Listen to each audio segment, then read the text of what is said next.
రాబోయే ఎన్నికల్లో SC సీట్లన్నిటికీ clean sweep చేయాలని జగన్మోహన్ రెడ్డి టార్గెట్ పెట్టుకున్నారు. అందుకు వీలుగా యాక్షన్ ప్లాన్ అమలు చేస్తున్నారు.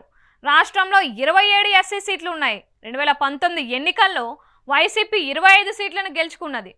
తూర్పుగోదావరి జిల్లాలోని రాజోలులో జనసేన, ప్రకాశం జిల్లాలోని కొండేపి స్థానంలో టీడీపీ గెలిచింది.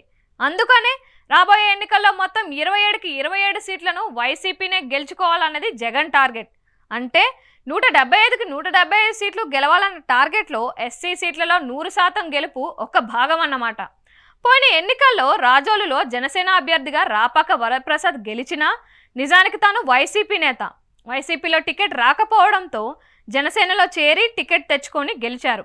ఇక కొండపిలో టీడీపీ తరపున బాల వీరాంజనేయ స్వామి గెలిచారు. రాబోయే ఎన్నికల్లో స్వామిని ఓడించాలని ప్లాన్ చేస్తున్నారు. అందుకనే ఎర్రగొండపాలెంలో 3 సార్లు గెలిచిన మంత్రి ఆదిమూలపు సురేష్ ను జగన్ కొండపికి మార్చారు. ఎర్రగొండపాలెంలో కొత్త అభ్యర్థిని గెలిపించడంతో పాటు కొండపిలో కూడా గెలవాలని సురేష్ కు జగన్ స్పష్టంగా చెప్పారు. అలాగే మిగిలిన 25 నియోజకవర్గాల్లో కూడా గెలుపుకు అభ్యర్థులను జగన్ ఆచితూచి ఎంపిక చేస్తున్నారు.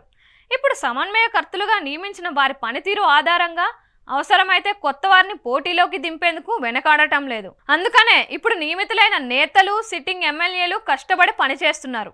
27 నియోజకవర్గాల్లో గెలుపుకు స్పష్టమైన ప్లాన్ చేశారు.